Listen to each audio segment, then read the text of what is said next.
Halo, apa kabar? Salam profit. Ya, baik. Kita saat ini belajar mengenal supply and demand ya teman-teman. Nah, jadi di video ini kita akan mengenal apa itu supply demand dalam trading forex. Dan pembahasan di video ini untuk supply and demand itu secara dasar dan secara simpel. Untuk lebih expert lagi atau teman-teman ingin belajar lebih detail lagi, mungkin banyak informasi di luaran seperti buku ataupun video-video tentang supply and demand. Mungkin nanti kami juga akan menjelaskan tentang supply and demand secara detail lagi di next video selanjutnya ya teman-teman. Oke, mengenal supply demand di forex. Jadi strategi supply demand ini sangat simpel. Kita tidak menggunakan indikator, hanya menggunakan tool yang ada di MetaTrader teman-teman. Nah, sebelumnya kita sudah belajar tentang indikator, terus kegunaan indikator yang kita padukan jadi convergen-divergen. Nah, jadi seperti konsepnya trading dengan trendline, kita juga di sini menggunakan tool selain trendline yang ada di MetaTrader. Nah, dalam video ini akan dibagikan 3 pokok bahasan antara lain pengertian supply and demand, pengertian breakout, dan menentukan titik OP ya teman-teman. Nah, supply demand dalam bahasa Indonesia ini itu disebut penawaran dan permintaan. Nah, dalam penerapan trading forex kita akan melibatkan supply demand nih teman-teman. Jadi yang bisa membantu kita dalam menentukan di mana entry atau di mana kita tujuan price sedang berjalan gitu. Nah, jadi untuk memudahkan pemahaman kita diilustrasikan sebagai berikut. Jadi misalkan contoh ya teman-teman, kenapa harga telur bisa naik? Karena jumlah permintaan atau konsumen lebih besar dari jumlah penawaran atau penjual. Jadi begitu juga sebaliknya ketika harga turun, seperti harga beras juga. Jadi sama harga beras dan harga telur gitu.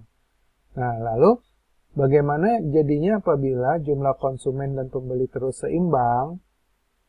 Ya, harga akan berada di kisaran yang sama. Itulah yang disebut area supply demand. Nah, konsep ini cukup memberikan pemahaman tentang cara kerja penawaran dan permintaan teman-teman. Nah, pada pasar forex, konsep serupa pun dapat diterapkan. Jadi, sebelumnya kan bisa dipakai di komoditi, future, atau saham gitu. Jadi, di forex pun juga bisa dipakai teman-teman. Nah, untuk lebih jelasnya, silakan perhatikan contoh supply demand pada chart berikut ini. Nah, ini ketika kita lihat harga sedang naik, lalu dia turun dan di sini terjadi sideways. Nah, ini yang bisa kita bilang area supply and demand, teman-teman. Seperti ini, sideways, area supply and demand. Seperti ini, sideways, area supply and demand. Nah, keterangan simpelnya, area supply demand merupakan area kesepakatan harga antara penjual dan pembeli. Nah, jadi tidak di atas dan tidak di bawah gitu, teman-teman. Nah, untuk tampilan di chart, supply and demand terdiri dari beberapa candle yang berada di area yang sama, jadi bergelombol, jadi sideways gitu kalau kita lihat trennya ya. Setiap aktivitas jual beli dimanapun dalam hal apapun tidak pernah lepas dari kedua istilah tersebut termasuk di pasar forex. Jadi nggak hanya di saham atau di penjualan bersifat real kayak berjualan telur ataupun beras, adanya supply and demand, permintaan dan penawaran gitu teman-teman. Di forex juga ada gitu. Nah, penggunaan supply demand bisa kita anggap sebagai tempat pemberangkatan dan pemberhentian harga. Nah, pemberangkatan ini bisa kita gunakan sebagai tempat entry, pemberhentian harga itu sebagai target atau target untuk kira-kira harga akan berhenti di mana gitu. Dan kita bisa gunakan sebagai batasan. Nah, maksudnya seperti itu teman-teman. Jadi, bisa kita gunakan sebagai support and resistance ya. Kan teman-teman sudah belajar sebelumnya tentang support dan resistance. Nah, strategi sederhana yang bisa kita manfaatkan dalam trading forex menggunakan teknik supply demand ada beberapa. Jadi sistem breakout.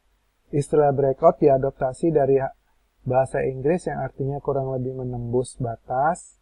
Breakout pada forex merupakan keluarnya harga dari area supply demand dan ditandai dengan close body. Harga akan terus berada di area SND sampai muncul sebuah faktor baru yang mengakibatkan harga keluar atau breakout dari area tersebut. Nah, ini contohnya gini teman-teman.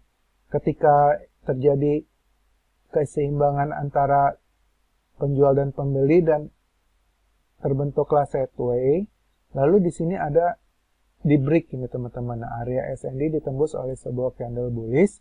Area yang berhasil ditembus inilah yang disebut dengan breakout. Nah, inilah yang dibilang breakout yang menentukan harga apakah akan turun atau naik. Nah, kebetulan di contoh ini adalah harga akan naik gitu teman-teman.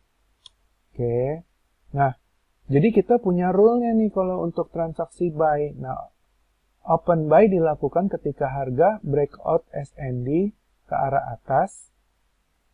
SL untuk open buy di bawah area SND. Nah, jadi misalkan ketika harga sedang sideway, ini area supply and demand, di sini dia breakout. Nah, area ini menjadi area untuk entry buy gitu teman-teman. Nah, SL-nya di bawah sini gitu. Oke. Nah, rule open untuk sell. Open sell dilakukan ketika harga breakout supply demand ke arah bawah. Nah, SL untuk open sell di batas atas area supply demand.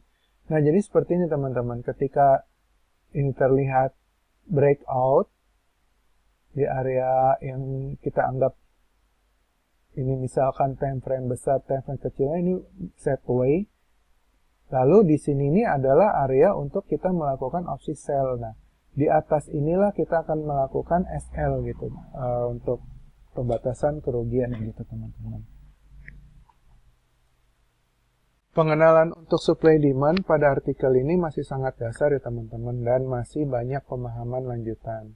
Namun jika teman-teman sudah paham konsep dasar ini, bisa juga membantu teman-teman untuk melakukan aktivitas trading gitu. Nanti selanjutnya kita akan praktek di MetaTrader, bagaimana cara mengaplikasikan supply and demand dan bagaimana cara mencari area-area supply and demand ya teman-teman. Oke, terima kasih. Salam profit, idealpip.com.